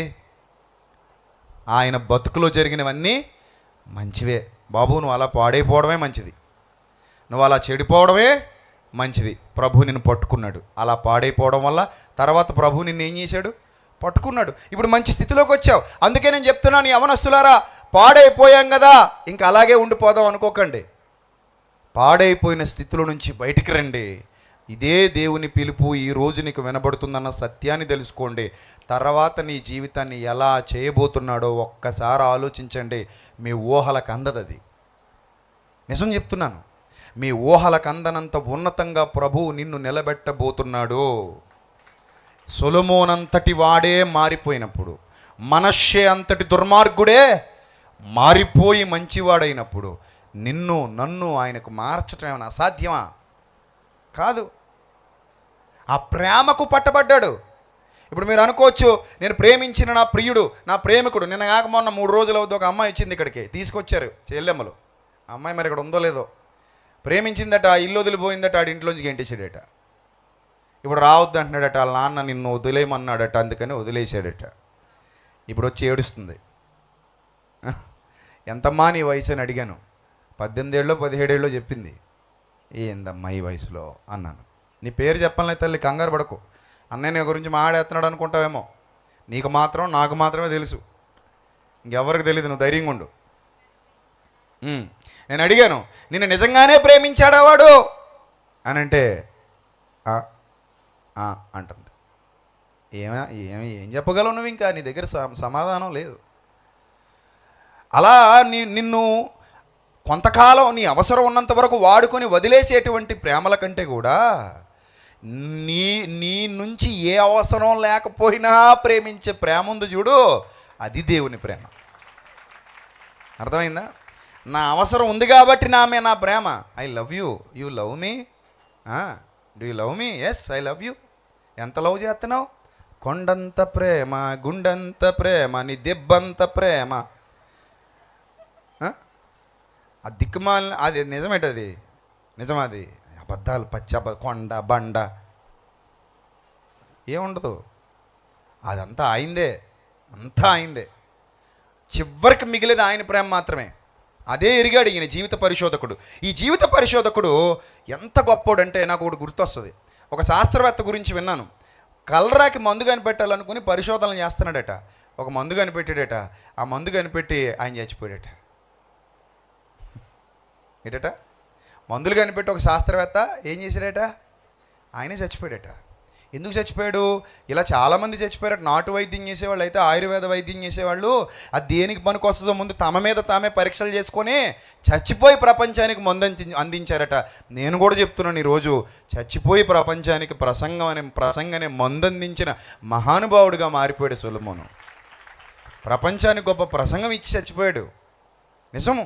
అతను చచ్చిపోబట్టే, అతని జీవితంలో జీవిత పరిశోధకుడిగా మారబట్టే, అతని బ్రతుకు కాలం అంతా ఇలాంటి ఆలోచనలు కలిగి లాస్ట్ టైంలో రియలైజ్ అవ్వబట్టే ఈరోజు ఇంత గొప్ప ప్రసంగాన్ని మనం బతికుండగా ఇక్కడ బాలుడికి చెప్తాడు, అరే నాయనా, పిల్లడా, చిన్నపిల్లడా, బాల్య దినములందే ఇది తెలిసేసుకోరా, అక్కడ దాకా వెళ్ళాక నాలా నేర్చుకోకరోయ్. ఏమంటున్నాడు ఆయన? నువ్వు అక్కడ దాకా వచ్చి నేర్చుకోకరా నాయన, ఇక్కడే నేర్చేసుకో. అలా కాదు సొలొమోన్ గారు, మీరు బాగా ఎంజాయ్ చేశారు, మీరు బాగా లైఫ్లో అన్ని ఎంజాయ్మెంట్లు చేశారు, ఇప్పుడు మాకేమీ ఇవన్నీ చెప్తారా? మేము కూడా అక్కడ వచ్చాక నేర్చుకుంటాంలేండి. కాలమునకు ముందుగా నీ వేళ చనిపోదు బిడ్డ. ఒకవేళ కాలమునకు ముందుగా చస్తే ఏం చేస్తావు బిడ్డ? నాకంటే అవకాశం వచ్చిందిరా నాయన తింగర సన్నాసి. ఒకవేళ నువ్వు ఆ స్థితిలో ఉండగా పోతే చెప్పలేము, ఎందుకంటే నేను నీకు చెప్పేసి ఒకటి ఉన్నాను, జాగ్రత్త. నాకైతే చెప్పేవాళ్ళు లేడు. నా అంతటి నేను తెలుసుకున్నా, నా పరిశోధన నేను చేశా. సూర్యుని క్రింద సమస్తమును ఏం చేశాను? నేను పరిశోధించి తెలుసుకున్నా. నీకు నేను చెప్పాక పిచ్చుకొని తెలిస్తే పోతావురా రే. నీ కాలమునకు ముందుగా నీ వేళ చనిపోదు. ప్రతిదానికి ఆన్సర్ ఉంది ఆయన దగ్గర. ప్రతిదానికి ఆయన దగ్గర ఏముంది? ఆన్సర్ ఉంది. అలాగ ఆన్సర్లు ఇచ్చుకుంటూ చాలా అద్భుతమైన విషయాలు ప్రపంచానికి నేర్పించాడు మహానుభావుడు. ఆ తర్వాత ఒక మంచి మాట అంటాడు. అంటే ఆయన మీద ఆయనే చేసుకున్న ప్రయోగాలు అనమాట. ప్రసంగి గ్రంథం 2వ అధ్యాయం 18వ వచనం, త్వరగా చూడండి, ముగించుకుందాం. ప్రసంగి గ్రంథం 2వ అధ్యాయము 18వ వచనం. సూర్యుని క్రింద నేను ప్రయాసపడి చేసిన పనులన్నిటినీ నా తర్వాత వచ్చిన రెహబాముకి ఇడిచిపెట్టి పోవాలని తెలుసుకొని. మరి అంతే కదా, ఎవరికి ఇడిచిపెట్టాడు? పెద్ద మందిరం కట్టాడు, శిథిలం అయిపోయింది. చూడండి ఆ ఫోటో చూడండి మీరు. ఆ నగర్లు కట్టుకున్నాడు భార్యలకి, ఆ చెక్కడాలు అవి ఇవి. ఇప్పుడు ఏముంది? అది గోల్కొండ కోట ఎందుకు పనికి రాకుండా పోయినట్టు. ఆయన కట్టిన కోటలు కూడా మీకు స్క్రీన్ మీద కనబడతాయి చూడండి.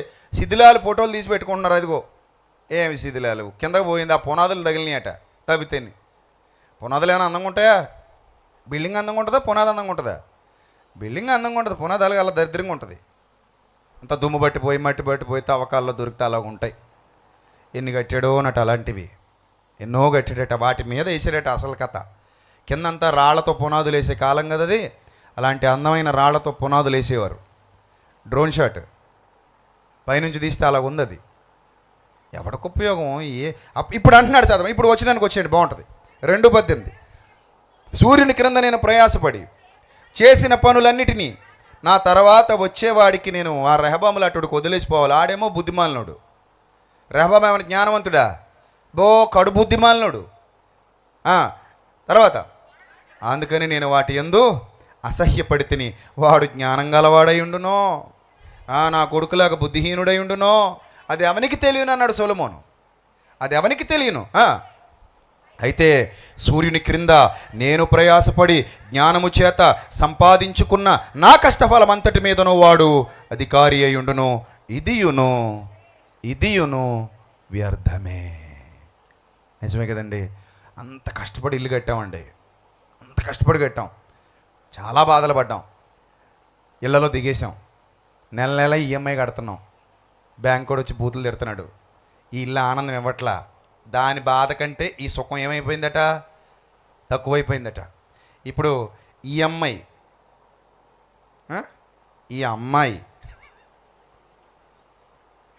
ఎన్నున్నాయి? ఒక పక్క ఈ అమ్మాయి, ఒక పక్క ఈ అమ్మాయి, మళ్ళీ ఈవిడికి ఒక అమ్మాయి. ఇప్పుడు ఏంటి నాకు ఈ కర్మాయి అన్నాయి అనుకున్నాడు. చివరికి అలాగే చచ్చిపోయాడు. అలాగే చచ్చిపోతే అప్పుడు అనిపిస్తుందట, అసలు ఇంత పెంట చేసేసుకోవడం అవసరం అంటావా? ఇంత కాంప్లికేట్ చేసేసుకునే బ్యాంక్ కూడా వచ్చి బూతులు తిట్టి, కరెంట్ కూడా వచ్చి బూతులు తిట్టి, ఆడ మేము మీటర్ లాక్కెళ్ళిపోయి, ఈవిడేమో ఫీజులు కట్టలేదని అన్నారు, స్కూల్ నుంచి పంపించేశారు అన్నారు, అందుకే పొద్దున్నే వచ్చేసామైందమ్మా మెట్ల మీద కూర్చున్నామంటే మీకోసమే అన్నారు, పోమన్నారు అన్నారు. అంటే ఏంది నాకు ఈ బాధలు? అనవసరంగా గొప్పలకు పోయి ప్రయాసపడి పిచ్చి పిచ్చి పనులన్నీ చేసి, కొంతమంది చూడండి అప్పు చేసి కట్టేస్తుంటారు ఇల్లు. అప్పు చేసి ఇల్లు కడతావా? ఆ ఇంట్లో సుఖంగా నిద్రపోదామని కట్టావా, లేకపోతే నిద్రలేని రాత్రులు గడుపుకుని ఫ్యాన్ గురేసేసుకుందామని కట్టావా? ఎందుకంటే దిక్కుమాల ఆలోచన. అప్పుడు అనిపిస్తుంది. ఎప్పుడు అనిపిస్తుంది తెలుసా? ఈ ఈఎంఐ కట్టే డబ్బుల్లో పావంతు డబ్బులతో ఆడెవడో కష్టపడి కట్టిన ఇంట్లో అద్దెకి హాయిగా ఉండేస్తే బాగుండు కదరా అని అప్పుడు అనిపిస్తుంది. కానీ ఆ నిజమెరిగేలోగా నీ కథ ముగిసెనుగా. ఆ నిజం ఎరిగేలోగా నీ కథ ఏమైపోయింది? ముగిసిపోయింది. అది చెప్తున్నాడు ఇక్కడ. నేను ప్రయాసపడి చేసిన పనులన్నింటినీ నా తర్వాత వచ్చినట్టుగా వదిలేశాను. నేను జ్ఞానం చేత సంపాదించుకున్న నా కష్టఫలం అంతటి మీద వాడు అధికారి అయ్యుండును. ఇదియును వ్యర్థమే, అనవసరం ఇది, అనవసరం ఇది అని ఇంకోటి ఏదో పరిశోధన చేద్దాం అని ఒక్కో పుస్తకం తీస్తున్నాడు జీవితంలో నుంచి. ఒక్కో భాగాన్ని తీస్తున్నాడు. దీనికి ఎంతెట్టా, దీనికి ఎంతెట్టా, దీనికి 300, దీనికి 700, 700 కిన్ని కొంపలు, 300 కిన్ని కొంపలు, అక్కడ ఇన్ని నగర్లో ఇన్ని నగర్లో, అది ఇది మొత్తం లెక్కలేసుకుంటూ వస్తున్నాడు.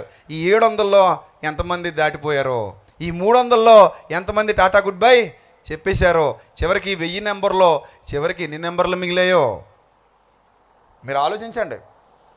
ఎన్ని నెంబర్లు మిగిలాయో. అన్ని నెంబర్లు పోయాక ఈయన సున్నాకు వచ్చాక అప్పుడు అనిపిస్తుందట, అనుకున్నాడు.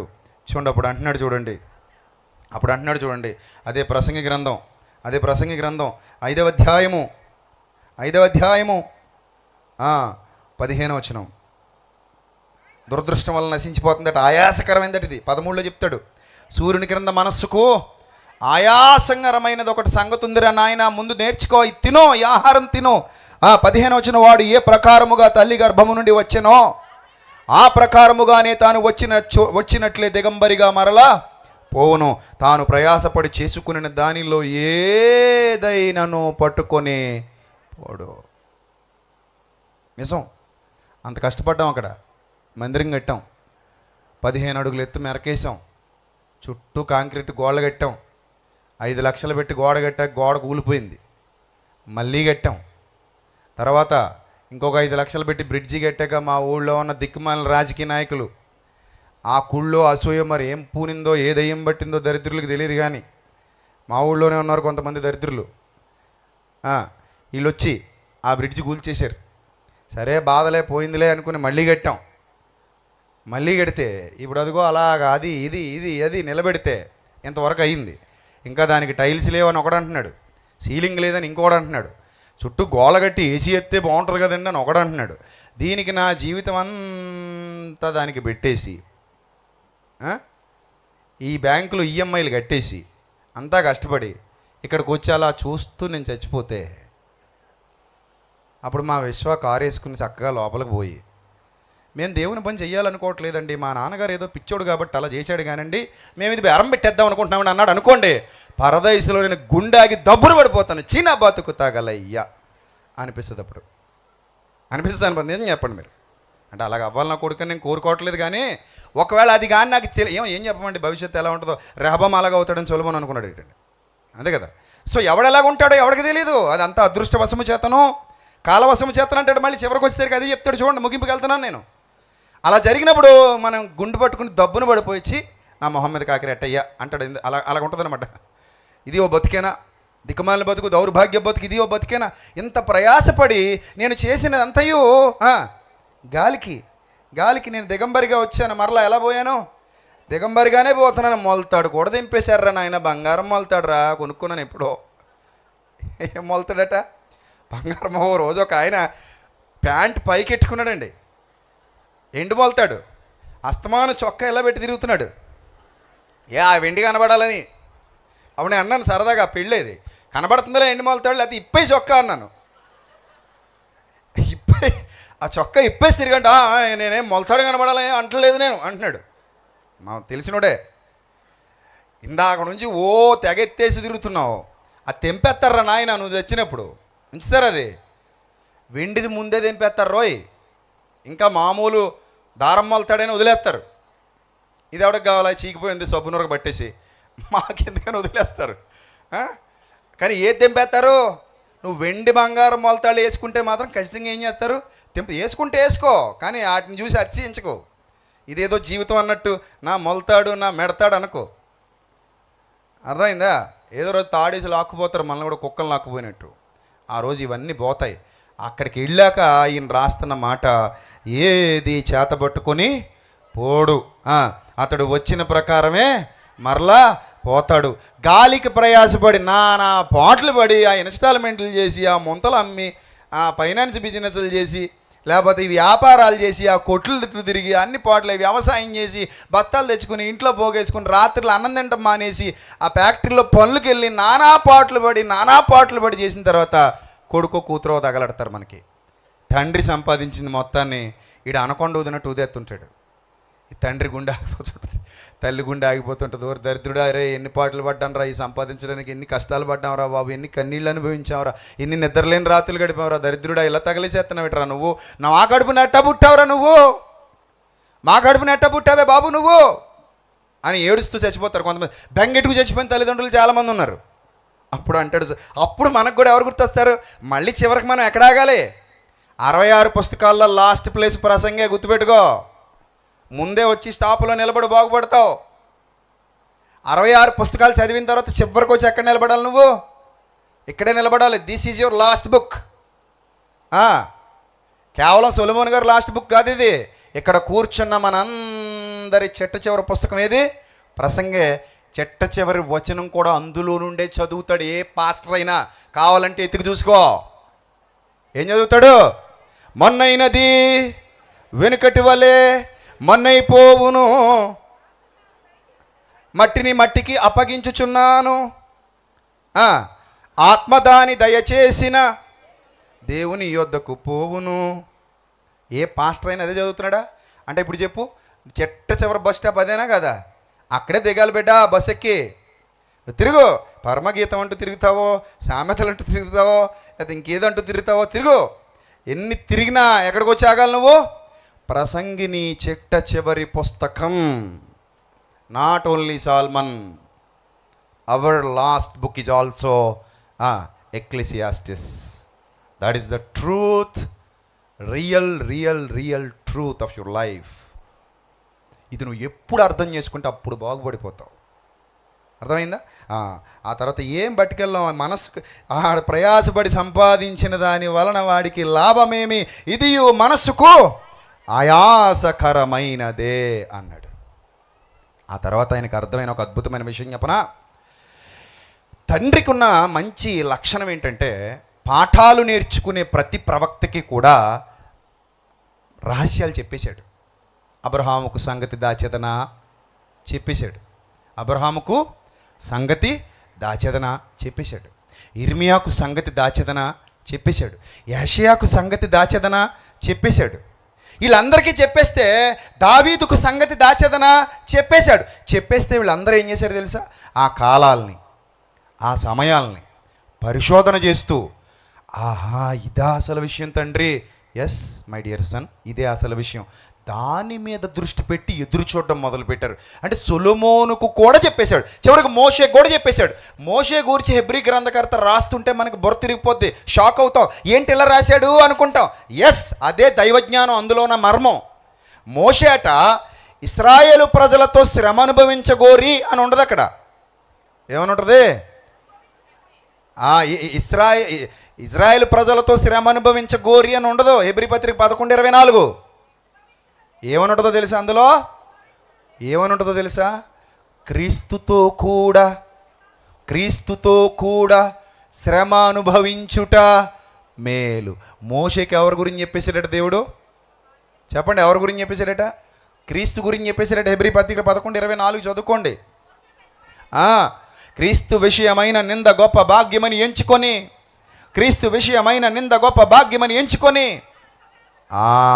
ఆయన కొరకు ఇశ్రాయేలీలతో పాటు శ్రమ పడ్డాడు తప్ప ఇశ్రాయేలీల కొరకు శ్రమ పడలేదు ఆయన. బాగా అర్థం చేసుకో. 40 ఏళ్ళు నువ్వు ఇశ్రాయేలీల కొరకు శ్రమ పడ్డావు? నో, 40 ఏళ్ళు ఆయన క్రీస్తు కొరకు ఇశ్రాయేలీల దగ్గర శ్రమ పడ్డాడు. అంతే తప్ప ఇశ్రాయేలీల కొరకు మోషే శ్రమ పడలేదు. సీక్రెట్ రివీల్ చేసేసాడు మోజెస్కి కూడా. మరి అంతమందికి అన్ని రివీల్ చేసినాడు, తప్పిపోయి తిరిగి వచ్చిన సొలొమోనుకి రివీల్ చేయకుండా ఉంటాడా? అందుకే సొలొమోను చివరి మాటలు ఏమైపోయాయో తెలుసా? నాకు టైం లేదు, మీకు టైం లేదు, నాకు 2 గంటలు ఇచ్చి ఉంటే బాగుండు దీనికి, కానీ నాకు ఇంక సమయం లేదు, ముగించేస్తున్నాను. ఆయన ఏమంటాడంటే చివరిగా ఫైనల్గా ఒక మాట చెప్తాడండి. ఆ మాట మీకు ఏం గుర్తుందో చూడండి. ప్రసంగి గ్రంథం 12వ అధ్యాయం, ప్రసంగి గ్రంథం 12వ అధ్యాయము 10వ వచనం. ప్రసంగి ఇంపైన మాటలు చెప్పుటకు పూనుకొనెను, సత్యమును గూర్చిన మాటలు యథార్థ భావముతో వ్రాయుటకు పూనుకొనెను అని అంటాడు కింద.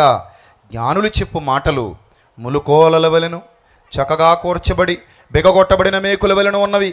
అవి ఒక్క కాపరి వలన అంగీకరింపబడినట్టున్నవి. ఒకే తండ్రి ఇదియుగాక నా కుమారుడా, హితోపదేశాలు విను. పుస్తకాలు అధికంగా రచింపబడతాయి, దానికి అంతం లేదు. లోకంలో విస్తారంగా విద్యాభ్యాసం చేయడం కూడా దేహానికి ఆయాసకరమే. ఇదంతయు వినిన తర్వాత, ఇంటికి వెళ్ళిన తర్వాత ప్రసంగం మొత్తం చదివేయండి. ఇదంతయు వినిన తర్వాత తేలిన ఫలితార్థం ఇదే. ఏంటట ఆ చేదు నిజం, ఆ పచ్చి నిజం? ఏంటట ఆ పచ్చి నిజం? చదవండి. దేవుని యందు భయభక్తులు కలిగి ఉండండి. మీ బాల్య దినముల యందే సృష్టికర్తను స్మరణకు తెచ్చుకోండి. ప్రతిరోజు దేవునితో సమయాన్ని గడపండి. ప్రతిరోజు ఆయనతో కలిసి నడవండి. వృద్ధాప్యానికి వెళ్ళాక ఆయన్ని పట్టుకోవడం కాదు. నా మాట వినండి. మీరు యవ్వన దశలో ఉండగానే ఆయన కాడి మొయ్యండి. బాల్య దినముల యందే మీ సృష్టికర్తను స్మరణకు తెచ్చుకోండి. మానవ కోటికి ఇది ఏ విధి, మానవ కోటికి ఇది ఏ విధి, ఇది ఏ విధి అని 14వ వచనంలో ఒక సీక్రెట్ చెప్పాడు. ఘోరమైన ప్రతి అంశమును గూర్చి దేవుడు విమర్శ చేసే రోజు ఒకటి ఉంది నాకు చెప్పాడు ఆయన. ఆ రోజు ప్రతిక్రియ అది మంచిదే గాని చెడ్డదే గాని తీర్పులోనికి తెచ్చును అని చూసొచ్చినట్టు చెప్పాడు. చివరి మాట ఏదో చూసొచ్చినట్టు. నేను అనుకుంటాను, దర్శనం దేవుడు చూపిస్తే చూస్తాడు. దర్శనాల్లో దేవుడు చాలాసార్లు తన భక్తులతో ప్రవక్తలతో మాట్లాడాడు. దర్శన గ్రంథాలు ఉన్నాయి. యెహెజ్కేలు ఒక దర్శన గ్రంథం, ప్రకటన ఒక దర్శన గ్రంథం, అలా ఎన్నో దర్శన గ్రంథాలు ఉన్నాయి. ఆ దర్శన గ్రంథాలలో దేవుడు చెప్పినట్టే సొలొమోనుకు కూడా దేవుడు చూపించాడు. నాయన ఒక ప్రతి అంశమును గూర్చి నేను విమర్శ చేస్తాను, తీర్పుంది నాయన. ఇంతకీ తీర్పు ఎక్కడుందో తెలుసా? సొలొమోను తీర్పు ఎక్కడుందో తెలుసా? ఎక్కడుంది ప్రభువా? కొరింథీయులకు రాసిన 2వ పత్రిక 5వ అధ్యాయము 10వ వచనం. కొరింథీయులకు రాసిన 2వ పత్రిక 5వ అధ్యాయము 10వ వచనం. ఈ తీర్పు ఆ తీర్పు ఒకటే. ఆ తీర్పును గూర్చి ముందే తెలుసుకున్నాడు సొలొమోను. ఇప్పుడు నేను చెప్తున్నాను, జాగ్రత్తగా వినండి. సొలొమోనుకు యేసుక్రీస్తు గురించి కూడా తెలుసు. అందుకే నిన్నే చెప్పాను, సొలొమోను కంటే గొప్పవాడు ఇక్కడ ఉన్నాడు. సొలొమోను అడిగితే ఆయన అంటాడు, కొన్ని కోట్ల రెట్లు నాకంటే ఆయన గొప్పవాడు, సొలొమోను కంటే గొప్పవాడు. ఏముంది అక్కడ చదవండి. కొరింథీయులకు రాసిన 2వ పత్రిక 5వ అధ్యాయము 10వ వచనం. ఎందుకనగా ఈ వచనం ఆ వచనం రెండు ఒకటే. ఈ 12:14 ప్రసంగి 12:14, ఆ కొరింథీ 2వ పత్రిక 5:10 రెండు ఒకటే. సారాంశం ఒకటే, ఎసెన్స్ ఒకటే. ఏమన్నాడు ఇక్కడ? ఎందుకనగా తాను జరిగించిన క్రియల చొప్పున అవి మంచివైనను సరే, చెడ్డదైనను సరే, దేహముతో జరిగించిన వాటి ఫలమును ప్రతివాడు పొందునట్లు మనమందరము క్రీస్తు న్యాయపీఠము ఎదుట ప్రత్యక్షము కావలయును అన్నాడు. తీర్పు. సొలొమోను, చూడు, నువ్వు కాదు నాయన అసలు రాజు, నిజమైన దావీదు కుమారుడు ఆయన అంటే ఆయన కూడా శిరము వంచి యేసుక్రీస్తుకి ఏం చేయాలి? పరదైసులో నుండి నమస్కారం చేయాలి. మీకు తెలుసా సొలొమోను యేసుప్రభు కలుసుకున్నారు ఎప్పుడు? సొలొమోను యేసుప్రభు ఎప్పుడు కలుసుకున్నారు తెలుసా? ఆల్రెడీ సొలొమోను యేసుప్రభువును మీట్ అవ్వడం జరిగిపోయింది. ఎప్పుడు మీట్ అయ్యాడు తెలుసా? యేసుప్రభువుని ఎప్పుడు మీట్ అయ్యాడు తెలుసా? ఎప్పుడైతే ఆయన నిర్గమమును గూర్చి మాట్లాడుటకు మోషే ఏలియా వచ్చారో, నేడు నీవు నాతో కూడా పరదైసులో ఉందువు. 3 దినాలు ఈ నిర్గమంలోనే మోషే ఏలియాల దగ్గరికి ప్రభు వెళ్ళాలి. ఆ నిర్గమంలోనే మోషే ఏలియాల దగ్గరికి వెళ్ళాలి. అక్కడే సొలొమోను కూడా ఉండాలి. భక్తులందరి కళ ఆ రోజు నెరవేరింది. లూకాసు వార్త 10వ అధ్యాయము 23-24 జాగ్రత్తగా చూడండి. లూకాసు వార్త 10వ అధ్యాయము 23-24 ఏం రాయబడిందో చూడండి అక్కడ. లూకాసు వార్త 10వ అధ్యాయం 23-24. ఆయన తన శిష్యుల వైపు తిరిగి మీరు అప్పుడు ఆయన తన శిష్యుల వైపు తిరిగి, మీరు చూచుచున్న వాటిని చూచు కన్నులు, మీరు చూచుచున్న వాటిని చూచు కన్నులు ధన్యములైనవి. అనేక మంది ప్రవక్తలు, యెషయా, హిజ్కియా, ఏలియా, దానియేలు, యెహెజ్కేలు, ఇర్మియా, ఎందరో ఉన్నారు. హోషియా, ఆమోసు, యోవేలు, ఓబద్యా, ప్రవక్తలు వీళ్ళందరూ. ఇంకా చాలామంది ఉన్నారు ప్రవక్తలు. మీరు చూచుచున్న వాటిని ప్రవక్తలు చూచుచున్న వాటిని రాజులు దావీదు, సొలొమోను. ఎవరిళ్ళు చెప్పండి? ఎవరిళ్ళు? రాజులు. మనష్షే ఎవరు? రాజు. రాజులు. ఈ ప్రవక్తలు రాజులు కూడా మీరు చూచుచున్నవి చూడలేకపోయారు, వినగోరి వినలేకపోయారని మీతో చెప్పుచున్నానని ఏకాంతమందు పరలోకపు రహస్యాలు చెప్పాడు ప్రభు. అంటే సొలొమోను కూడా ఎవరి వైపు చూశాడు? యేసు వైపు చూశాడు. భక్తులందరూ ఎవరి వైపు చూశారు? యేసు వైపు చూశారు. ప్రసంగి చిట్ట చివర ఆగింది యేసు ప్రభు దగ్గరే. అందుకే అన్నాడు, తీర్పుందిరా నాయన, క్రీస్తు న్యాయపీఠం ఎదుట అందరూ ప్రత్యక్షం కావాలి. ఆ సత్యాన్ని దేవుడు బయలుపరిచేశాడు. కాబట్టి ప్రియమైన దేవుని సంగమా, ప్రసంగి అయ్యాక మారకు, ఆ సమయం వచ్చాక మారకు. ఎప్పుడు మారాలి నువ్వు? ఇప్పుడే మారాలి. చీకటి కమ్మిన తర్వాత, వెలుగు ఆరిపోయిన తర్వాత, నడిప్రాయము లేత వయస్సు గతించిపోయిన తర్వాత, అప్పుడు దుర్దినాలు వచ్చేసిన తర్వాత, ఇప్పుడు వీటి యందు నాకు సంతోషము లేదని చెప్పే సంవత్సరాలు వచ్చేసిన తర్వాత, తేజస్సుకు సూర్యచంద్ర నక్షత్రములకు చీకటి కమ్మిన తర్వాత, వాళ్ళ వెలిసిన తర్వాత, మేఘాలు మరలా వచ్చిన తర్వాత, బుద్ధొచ్చింది బాబోయ్ అంటే దానివల్ల ఉపయోగం లేదు. ఇలా ఎందరో నశించిపోయారు తెలియక. చివరిగా నేను ఒక మాట చెప్పి ముగించేస్తాను. నా జీవితంలో నాకు చాలామంది స్నేహితులు ఉండేవారు, బెస్ట్ ఫ్రెండ్స్ కూడా ఉండేవారు. అందులో అందరం కలిసి తిరిగేవాళ్ళం.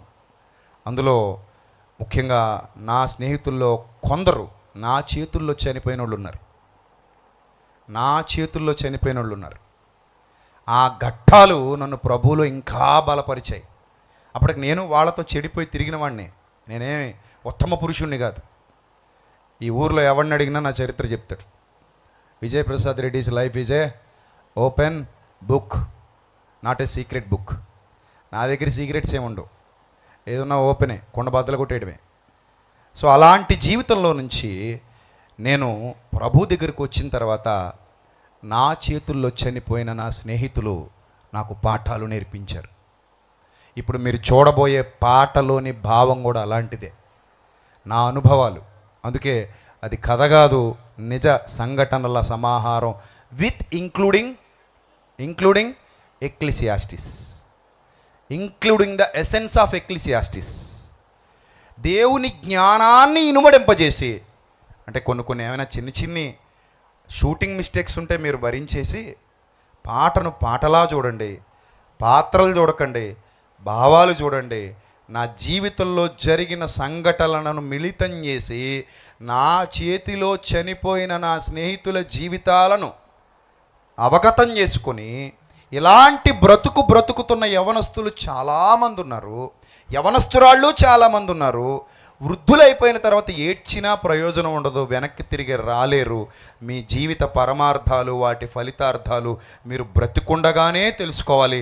లోకమంతయూ సంపాదించుకొని తన ప్రాణమును పోగొట్టుకుని ఎడల వానికేమి ప్రయోజనం?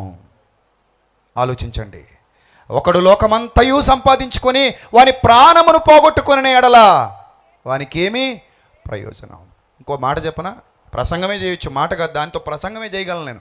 అది ఏంటంటే, ప్రసంగి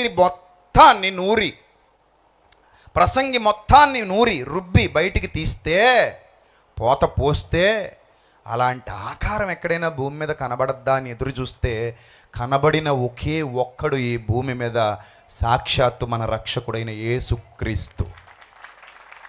ఇది పచ్చి నిజం.